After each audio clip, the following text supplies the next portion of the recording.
প্রশ্নটা একবার না একবার আমাদের সবার মনে নিশ্চয়ই জেগেছে। কে তৈরি করেছিলেন কেদারনাথ মন্দির, কেনই বা তৈরি করেছিলেন, আর সবচেয়ে অবাক করা বিষয়, কেদারনাথের শিবলিঙ্গটি এত ভিন্ন কেন, অন্য শিবলিঙ্গের মতো নয় কেন এটি? আধুনিক প্রযুক্তি ছাড়াই কয়েক হাজার বছর আগে কিভাবে তৈরি হলো এমন ইন্টারলকিং পাথরের মন্দির?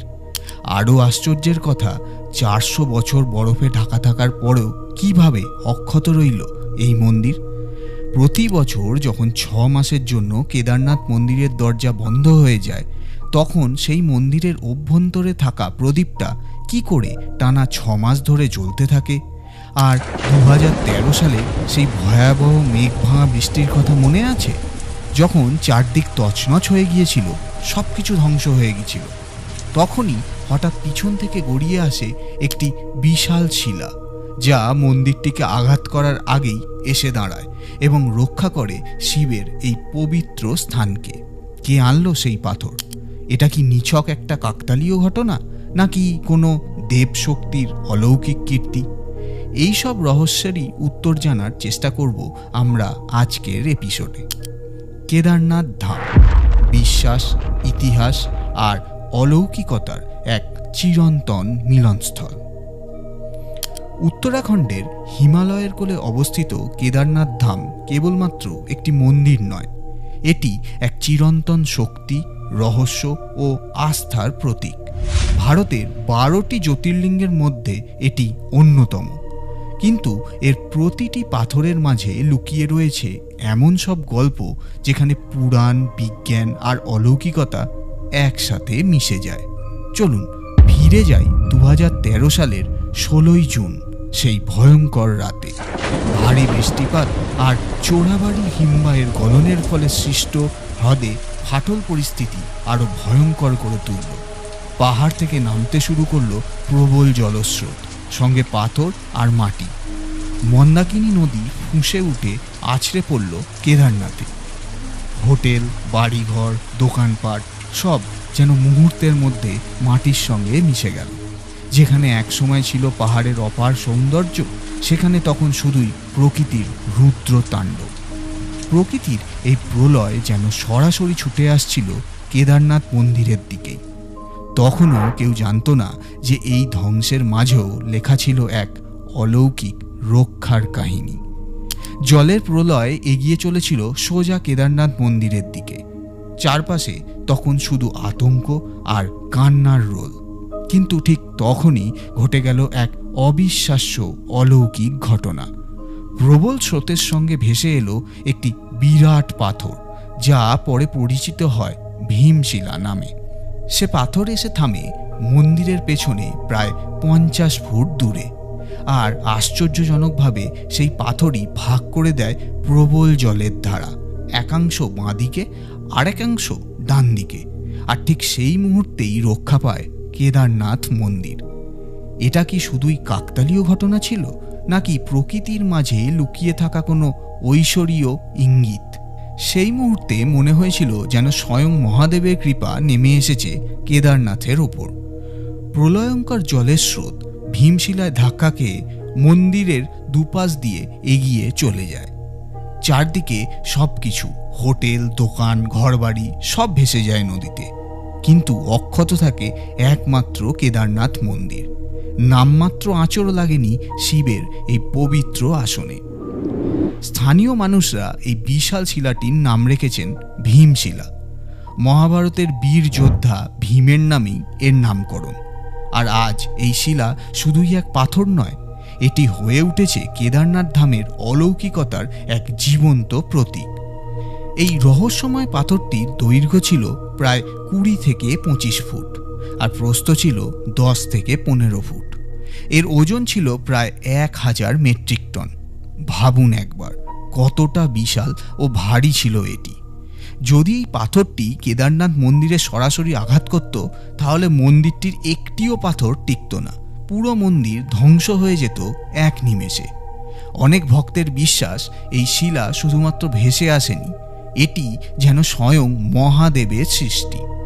এক অলৌকিক হাতেই যেন স্থাপন করা হয়েছে মন্দিরের পিছনে, যাতে হাজারো প্রাণের সাথে রক্ষা পায় তার এই পবিত্র ধাম।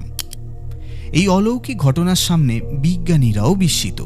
তাদের মতে এই পাথরটি পাহাড় থেকে গড়িয়ে নেমে এসেছিল বন্যার স্রোতে ভেসে।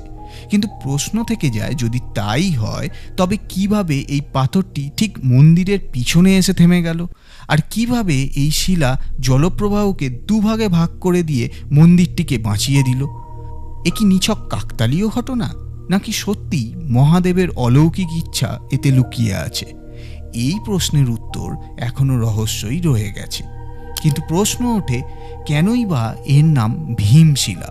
কি সেই রহস্য যা জড়িয়ে আছে পাণ্ডবদের সঙ্গে কেদারনাথের এই পবিত্র স্থানে?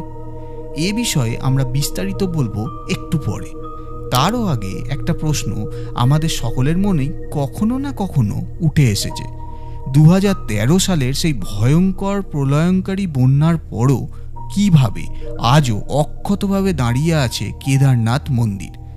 এর উত্তর লুকিয়ে আছে প্রাচীন ভারতীয় স্থাপত্যকলার এক আশ্চর্য প্রযুক্তিতে, ইন্টারলকিং টেকনোলজি। হ্যাঁ, হাজার হাজার বছর আগে যখন আধুনিক বিজ্ঞান ও প্রযুক্তির অস্তিত্ব ছিল না, তখনই মানুষ এমন এক নির্মাণ পদ্ধতি ব্যবহার করেছিল যাতে কোনো সিমেন্ট বা চুন নেই কোনো লোহা, তবুও বিশাল বিশাল পাথর একে অপরের সঙ্গে এমন নিখুঁতভাবে জুড়ে দেওয়া হয়েছিল যেন তারা একে অপরের পরিপূরক। প্রাচীন ভারতের কারিগররা এমনভাবে এই পাথরগুলিকে কেটে গাঁথতেন যেন এক পাথর অপরটির সঙ্গে এমন নিখুঁতভাবে লক হয়ে যায় যে আলাদা করাটাই অসম্ভব। এটাই সেই প্রাচীন ইন্টারলকিং প্রযুক্তি। এই অসাধারণ প্রযুক্তি কেদারনাথ মন্দিরকে যুগের পর যুগ ধরে রক্ষা করে এসেছে, হোক তা ভয়াবহ ভূমিকম্প, প্রবল তুষারপাত কিংবা বিধ্বংসী বন্যা। মন্দির রয়ে গেছে অটুট, অভেদ্য। এ যেন এক জীবন্ত সাক্ষ্য প্রাচীন ভারতের জ্ঞান, বিজ্ঞান আর কারিগরি কুশলতার। কিন্তু এখানেই জন্ম নেয় সবচেয়ে বড় প্রশ্ন, কে নির্মাণ করেছিলেন কেদারনাথ মন্দিরকে এত শক্তিশালী আর আধুনিক প্রযুক্তিতে? কে জানতো হাজার হাজার বছর আগে এমন প্রযুক্তি যা আজকের আধুনিক বিজ্ঞানকেও চমকে দেয়? এই মন্দিরের পেছনের ইতিহাস আর নির্মাণ রহস্য সত্যিই রোমাঞ্চকর। চলুন খুঁজে বের করি সেই কিংবদন্তি ইতিহাস। কে, কবে, কিভাবে তৈরি করেছিলেন এই অলৌকিক মন্দির?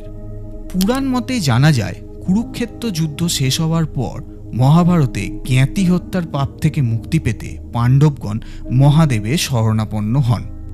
সেই সময় তারা কাশীতে এসে জানতে পারেন ভগবান শিব তাদের দর্শন না দেওয়ার জন্য পাহাড়ের কোলে আত্মগোপন করেছেন। সেখানে নাকি তিনি এক ষাঁড়ের ছদ্মবেশে লুকিয়ে রয়েছেন। খুঁজতে খুঁজতে তারা গৌরীকুণ্ডের কাছে সেই ষাঁড়টিকে দেখতে পান। এরপর ভীম যখন তাকে ধরতে যান, তখন ষাঁড়টি মাটির নিচে মিশে যেতে থাকেন। ভীম গদা নিক্ষেপ করেন এবং তার কুঁজ ধরে ফেলেন। আজ সেইটাই কেদারনাথের বিশেষ আকৃতির শিবলিঙ্গ। পরবর্তীতে শিব প্রসন্ন হন এবং পাণ্ডবদের পাপ মোচন করেন। তার স্মরণে পাণ্ডবরাই কেদারনাথ মন্দির নির্মাণ করেন। তাই কেদারনাথে বৃষের পিঠের কুঁজি জ্যোতির্লিঙ্গ হিসাবে পুজো করা হয়। কিন্তু ভীমের গদার আঘাতে ষাঁড়টির দেহ মোট 5টি খণ্ডে বিভক্ত হয়, যা পঞ্চ কেদার নামে পরিচিত, যেখানে কুঁজ কেদারনাথ, মুখ রুদ্রনাথ, বাহু তুঙ্গনাথ, নাভি মধ্য মহেশ্বর এবং পিছনের অংশ কল্পেশ্বর। এর মধ্যে এই অঞ্চলের প্রাচীন নাম ছিল কেদারখণ্ড। তাই এখানে শিবকে কেদারনাথ অর্থাৎ কেদারখণ্ডের অধিপতি নামে পুজো করা হয়। অন্য একটি কাহিনী বলছে, শিবপুরাণের কোটিরুদ্র সংহিতায় উল্লেখ রয়েছে যে বদ্রিকারণ্যে নরনারায়ণ ঋষি, যারা কিনা স্বয়ং বিষ্ণুর অবতার, মাটির শিবলিঙ্গ তৈরি করে ভগবান শিবের কঠোর তপস্যা করতেন। বহু বছর ধরে এই নির্বিচ্ছিন্ন তপস্যায় তুষ্ট হয়ে একদিন ভগবান শিব স্বয়ং তাদের সামনে আবির্ভূত হন। তখন নরনারায়ণ ভগবান শিবকে কাতর প্রার্থনা করে বলেন, হে মহাদেব, আপনি অনন্ত শক্তির উৎস, অনুগ্রহ করে এই পবিত্র স্থানে জ্যোতির্লিঙ্গ রূপে চিরকাল বিরাজ করুন, যাতে যুগে যুগে আপনার ভক্তরা আপনাকে দর্শন করতে পারে। ভগবান শিব তাদের এই প্রার্থনা গ্রহণ করেন এবং সেই থেকেই কেদারনাথে তিনি পূজিত হন জ্যোতির্লিঙ্গ রূপে।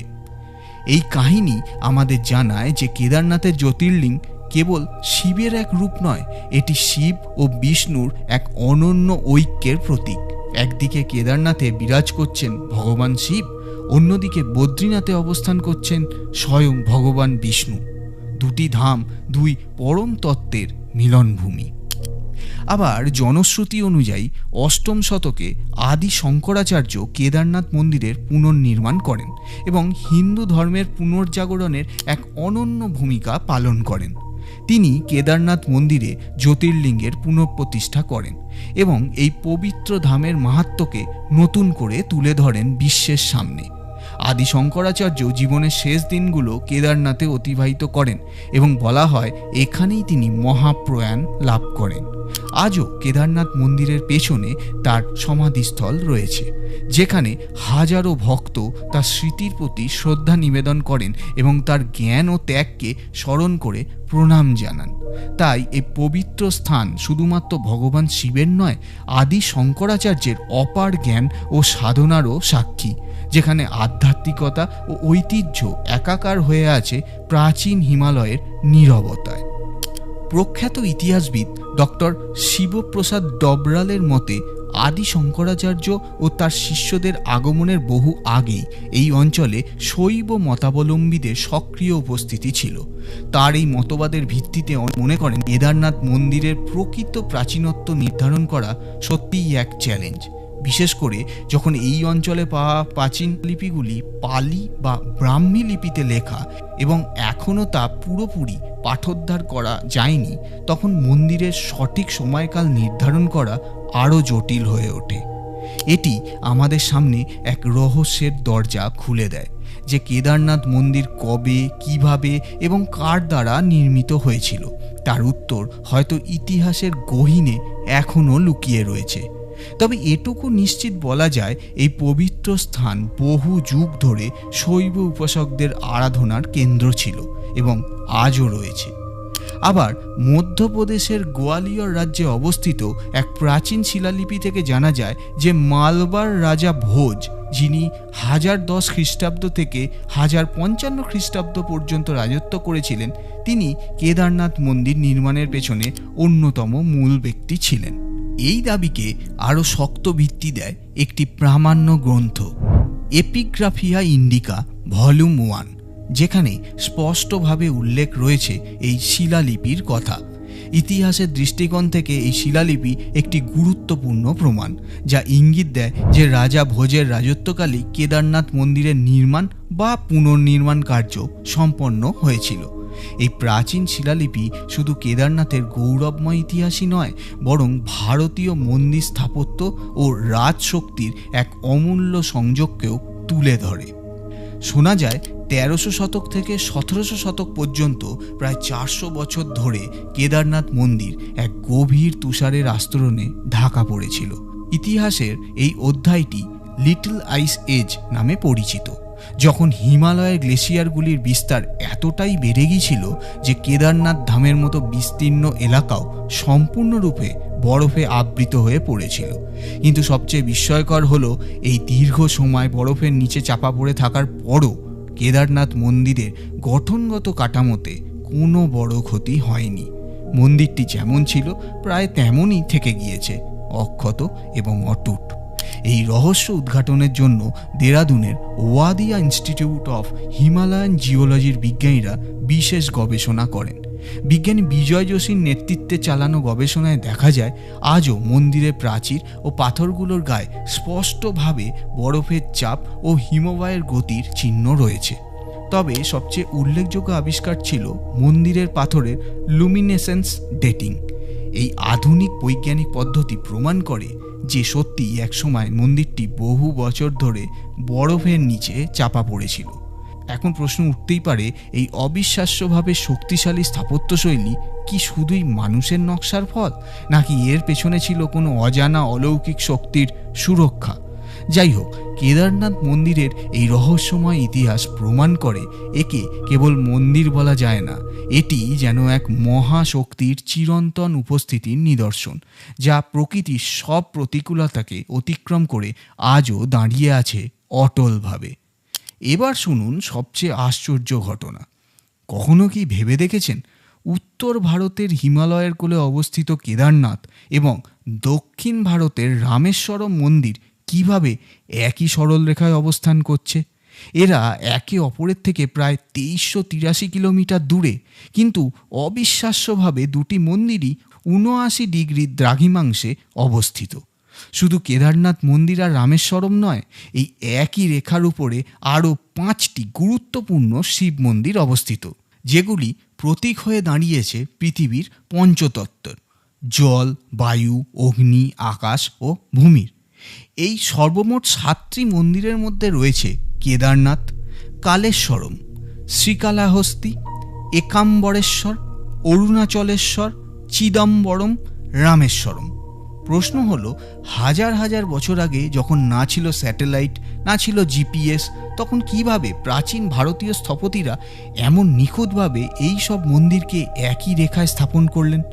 বৈজ্ঞানিক দৃষ্টিকোণ থেকে এই স্থাপত্য শুধুই ধর্মীয় নয়, এটি একটি কসমিক অ্যালাইনমেন্টের প্রমাণ, একটি জ্যামিতিক ও জ্যোতির্বৈজ্ঞানিক বিস্ময় যা আমাদের পূর্বপুরুষদের অসাধারণ জ্ঞান ও প্রতিভার সাক্ষ্য বহন করে। উজ্জয়িনীর মহর্ষি পানিনি সংস্কৃত বিশ্ববিদ্যালয়ের প্রফেসর ডক্টর উপেন্দ্র ভার্গব বলেন, এটি সত্যিই বিস্ময়কর যে এই সব মন্দির 79 ডিগ্রি দ্রাঘিমাংশে অবস্থিত। যদিও এগুলি বিভিন্ন সময়ে নির্মিত, তবুও এটা স্পষ্ট যে এই মন্দিরগুলো নির্মাণে ভূস্থানিক জ্ঞান এবং বাস্তুশাস্ত্রের সূক্ষ্মতা অবলম্বন করা হয়েছিল।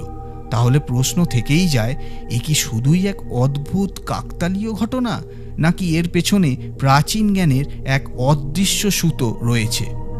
এই রহস্য আমাদের ভাবতে বাধ্য করে প্রাচীন ভারতের জ্যোতির্বিদ্যা, স্থাপত্য এবং আধ্যাত্মিক জ্ঞানের গভীরতা, যা আজকের আধুনিক বিজ্ঞানকেও কিভাবে প্রশ্নের মুখে ফেলে দেয়।